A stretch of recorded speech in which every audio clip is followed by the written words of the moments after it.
This is the third time I have tried to make this video. The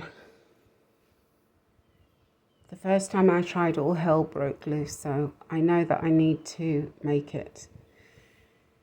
Right, as I was waking up this morning, I was being shown a timeline of events in my life. And I realize now that I was actually being shown what a timeline is as well. It was visual. This is, as I'm understanding the download that I got, a timeline is what I was shown is it's a sequence of events that of a certain kind that's tight. You see, it's hard to put into words. I was showing it visually on a certain theme. I think that would be the best way to describe it. So what I was being shown was how I was being shown events in my life, particular events that basically was telling me that these traffickers, stalkers, demons, whatever they are, have been stalking me literally like all my life. Like certainly, well, I know that the mind control started, I believe the mind control started when I was around 4. And that's because my earliest memory of something very weird happening that was definitely not from me was around that age. And you see my roosters have started screaming again. This is incredible. I'm going to continue. So what I was being shown is that basically every time, it makes me nervous when they do that, because I tell you what, it makes me feel like there's something wrong and I have to fix it. That's what it makes me feel like. You know, and invariably when I go to look, it's absolutely nothing, you know, but it still raises that anxiety in me each time. Okay, and the gang stalkers know that, they know that. So I'm going to carry on regardless. What I was being shown is that all through my life, any time I had an impulse from my heart to do something kind, to do something good, to do something meaningful, it was,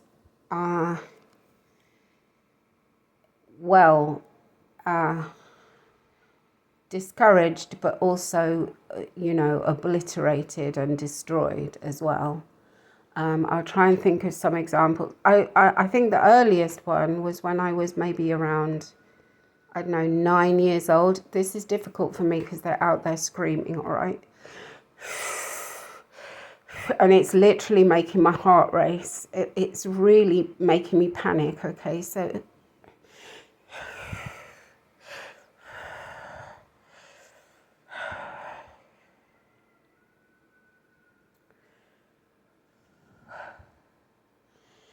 at school, we had been given little booklets with pictures of, I think they were orphan children or children in need. I don't know. I think maybe that was the name of the charity. I can't remember. It could have been Oxfam. I don't know.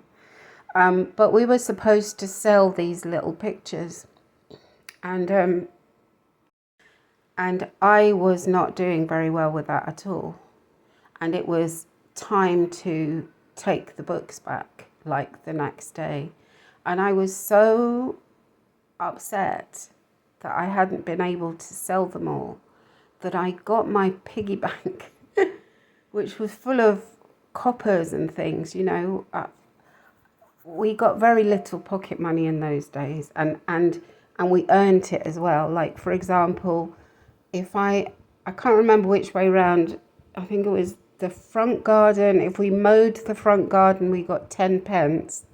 And if we mowed the back garden, we got 20, I think, because the back garden was bigger. I'm not sure.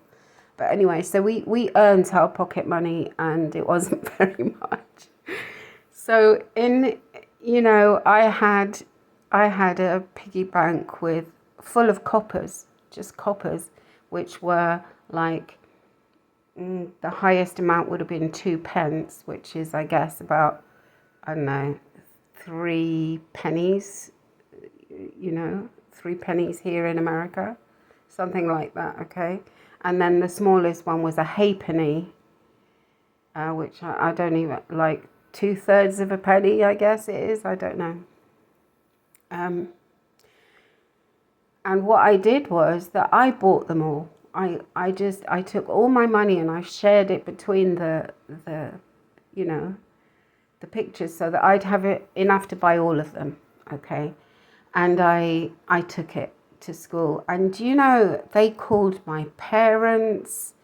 They made a big fuss because apparently I hadn't, well, I wasn't very tidy the way I'd done it. You know, I just didn't write very tidily. And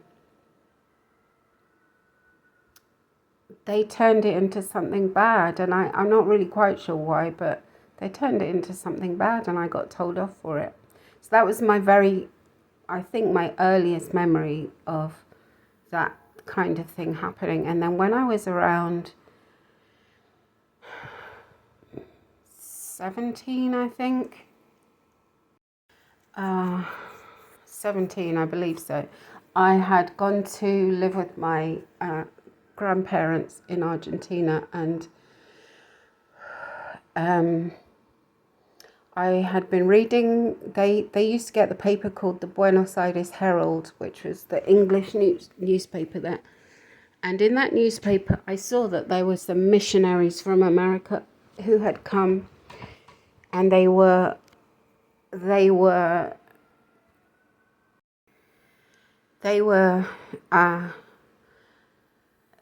supposedly helping the people in the north of the country, which were poor people. Many of them didn't have water, for example, and so it was all, as I understand it, was about, if I remember rightly rather, it was about digging wells for these remote villages that didn't have water. They were walking a long way to get water. Anyway, long story short, I went to meet these people, and they asked me to do a few things. They asked me to get real honey for them, because what they'd been able to get, they said, was, mixed with some kind of syrup, and it wasn't real. And they asked me to do some research on I think it was machinery for well digging or something like that. Now, I had no experience with that kind of thing at all. I wouldn't even know where to start looking. But I knew how to get real honey, because we had a supplier and who had actual, bees. So I just bought them the biggest tub. I mean, it was probably about 1.5 gallons, I think, of real honey. And I proudly took it to them, And but I hadn't managed to do the research. But here's the thing: when I met them, they, I mean, I don't know what was in their heads, but they were so unpleasant to me. It makes me wonder, now that I know more about the world, and I know that a lot of charities are just fronts, they're fakes, and they're not actually doing, now I just wonder. But the woman in particular, she was just, what did she, kind of almost threatening me with Jesus, okay? That very aggressive, you know, do you love Jesus? You know, this kind of thing. And oh, all this talk about sinning and hell, and you know what, I'm sure you know, you've come across it. And the thing is that, yeah, I've loved Jesus all my life, actually. That I now understand that his name is Yeshua. You know, I learnt about Jesus when I went to Sunday school, and I remember coming home in floods of tears, you know, and my dad of all people was the one.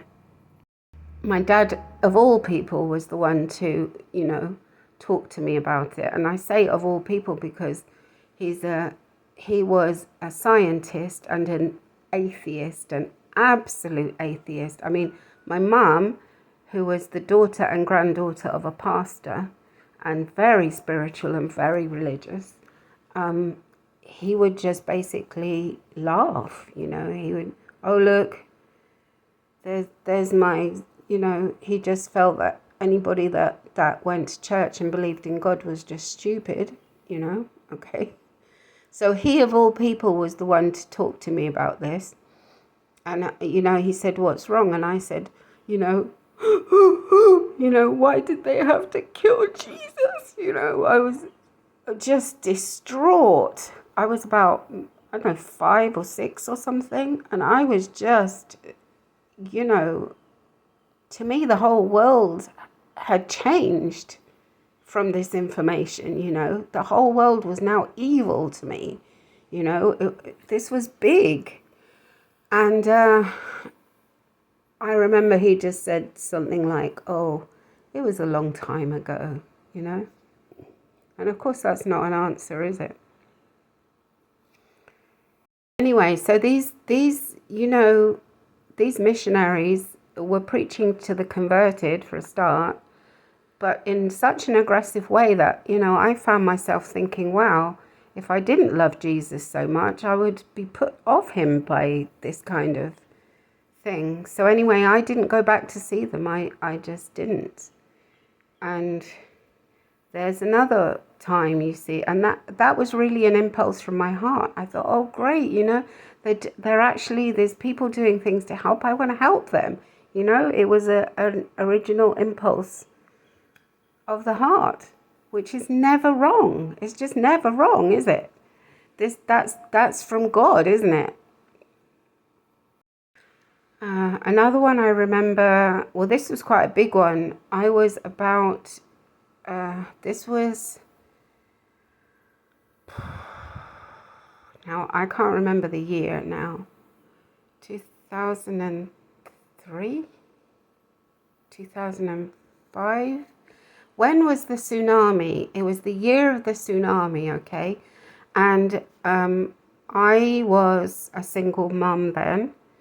Well, that's the wrong word because you know, my children are from my husband and he left when my son was 9 months old. So not a single mum, but a lone parent, let's just say. So I was raising my kids on my own, and my son is autistic. And I had just been through a huge battle to get him into a school that would actually help him. And it was a boarding school. And so the reason that's relevant is that he was always terrified of natural disasters. Like since he was little, you know, he would be like terrified, asking me about if a meteorite was going to hit the earth, you know, and kill everyone. So so I couldn't watch the news when he was around. But in January, I think it was after Christmas, I have a feeling because it was a long holiday that he'd been at home and then he went back to school. And then I watched back-to-back news to find out what had been going on. And the whole tsunami thing had happened, and I was just in floods of tears. My heart was just broken for these people. And I thought, well, okay, so my son's gone to school, and I'm here. I don't have any money, but I have time.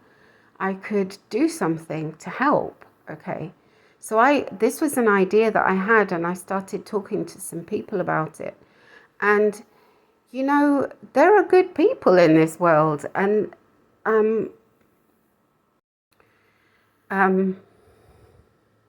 I had a connection. That was it.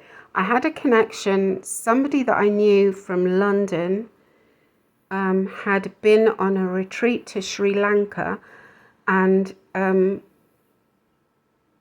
had been told that all these orphans, like 100 or so orphans, were now needed help because, they've been orphaned by the tsunami. I mean, how awful. And so I decided that, because children are really my thing, I if anything, but is where my heart is, the children. Don't do anything to little children. And so I thought, right, I really want to go, I really want to help, but how do I do it? So I started talking to people about it, and people were on board. I mean, hospital donated respirators and other medical equipment, and other people in the community donated like toys and things for the children. Other people donated things, and the local police gave me what do you call this thing? This is a long time ago, but it was a charger for a phone.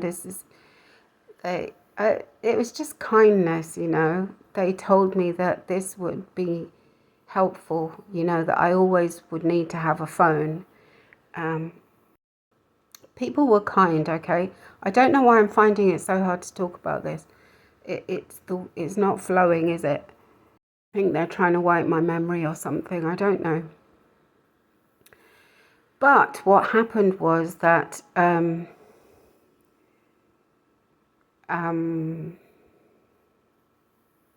something had happened at the school.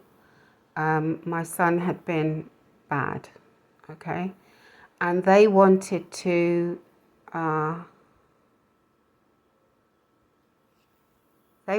suspend him. And I said, look, first, a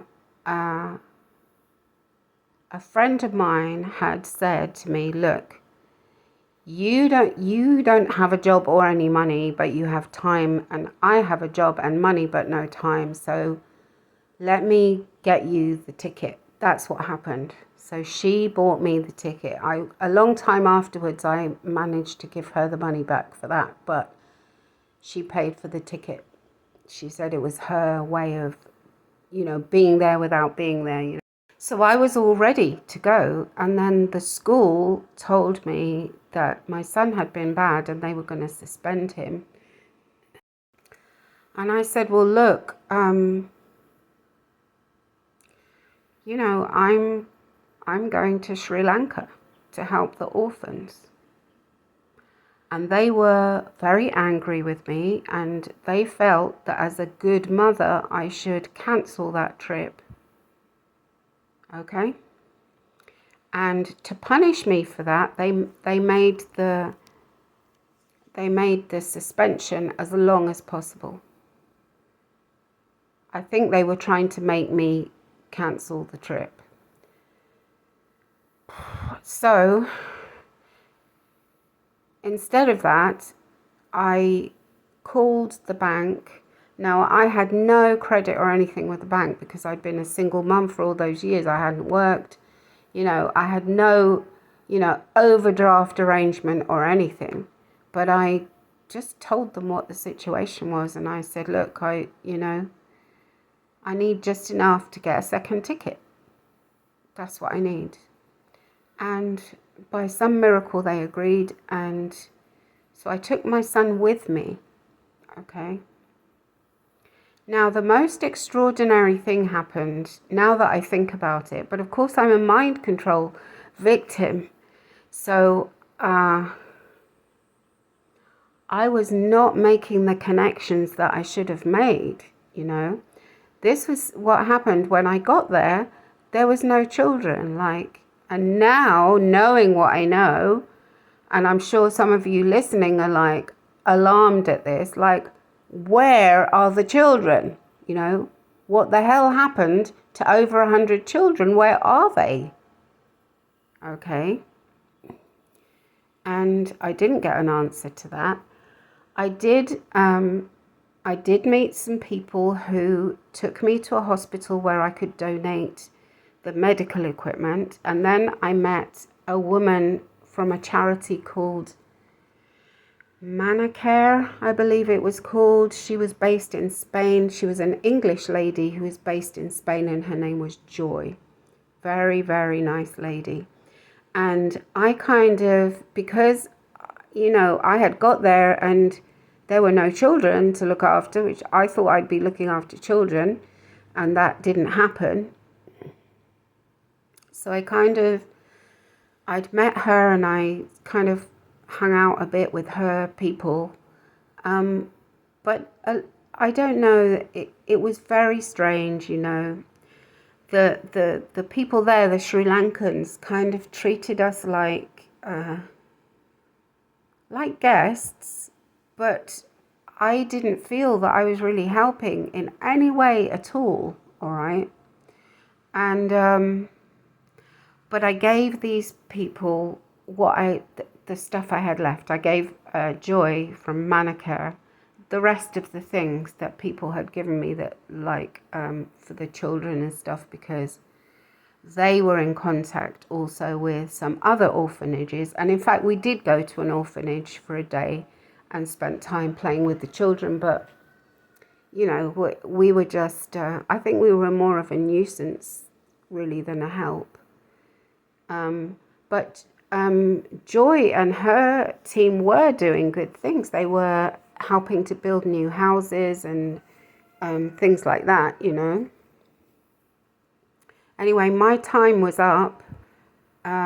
Once my time was up, I went back to England, but something definitely has happened. There's something going on there that I don't know about, because it seems that somehow that act where I was trying to do something good, I believe that behind my back that has somehow been twisted into something else, and I don't quite know what it is. I've been getting a few downloads, but they don't make sense to me. But it seems that, you know, just like all these lies that were told about me, you know, doing credit card fraud and, you know, being a witch and all, these are complete lies, okay? I believe that something like that has been made up about my trip to Sri Lanka as well, okay?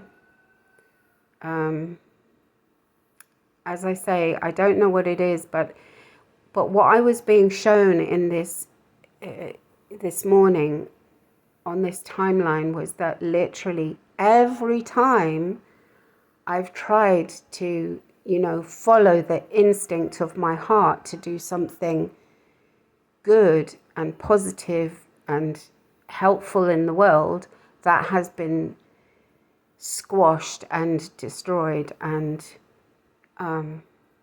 discredited is the word I'm looking for. So this is already too long, so I'm going to stop it here. But I think I also want to talk about some spiritual experiences I've had, because I